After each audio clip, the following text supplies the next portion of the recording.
Look at this little guy, the Quokka, dubbed the happiest animal on Earth. Millions of tourists flock to Happiest Island every year just to snap a selfie with these adorable, smiling creatures. They've broken the internet more times than we can count. But what if I told you that behind that permanent smile lies one of nature's most brutal survival strategies? What if I told you that mother Quokkas have a dark secret, one that would make them the worst parents in the animal kingdom? By the end of this video, you'll never look at a Quokka the same way again. And trust me, you need to stay until the end, because the real reason they do this is even more disturbing than you think. First, let's meet our subject. The Quokka is a small marsupial about the size of a house cat. They're found primarily on Happiest Island off the coast of Western Australia. And yes, that smile, it's real. Well, sort of. Their facial structure naturally curves upward, giving them that perpetual grin that's made them Instagram royalty. They're also marsupials, which means mother Quokkas carry their babies, called joeys, in a pouch. For about 6 months, that joey is completely dependent on its mother for survival. Sounds sweet, right? Yeah, about that.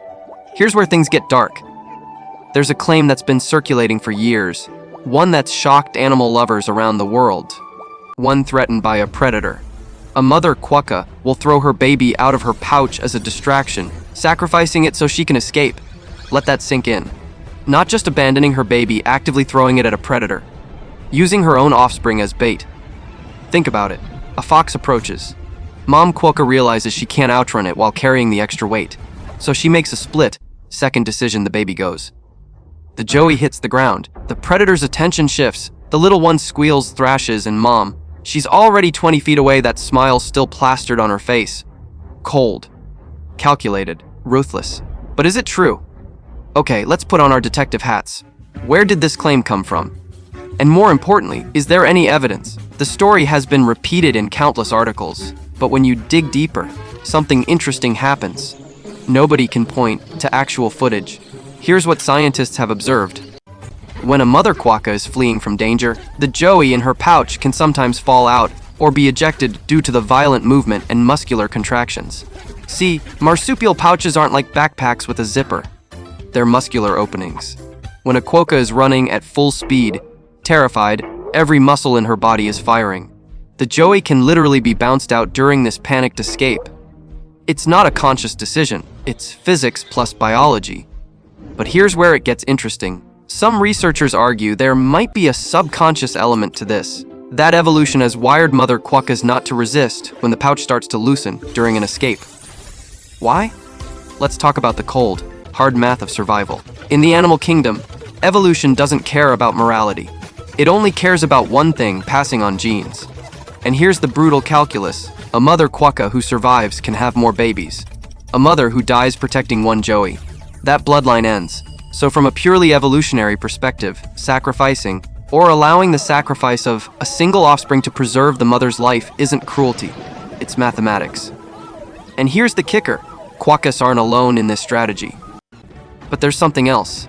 Something that makes this whole story even more tragic. Here's what really keeps me up at night about this whole Quokka situation.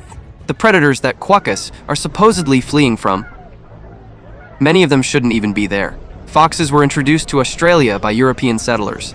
Feral cats, same story. These are invasive species that Quokkas never evolved to deal with. And it gets worse. On Happiest Island, the Quokkas' main stronghold, human activity has fragmented their habitat. We've built roads, hotels, bike paths. So when a mother Quokka makes that terrible decision, conscious or not, to let her baby fall, it's often because we've put her in that impossible position. And here we are, millions of us, treating them like adorable photo props, completely unaware of the desperate survival struggle happening just beneath the surface. That smile isn't happiness. It's just a facial muscle structure. Behind it, a species fighting to survive in a world we've turned upside down. So what's the truth about Quokkas? The truth is complicated. Do mother Quokkas deliberately throw their babies at predators?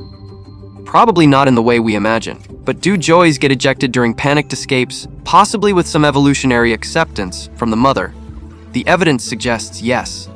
Is that cruel? By our human standards? Maybe. But nature doesn't operate on our standards. Here's what I want you to take away from this.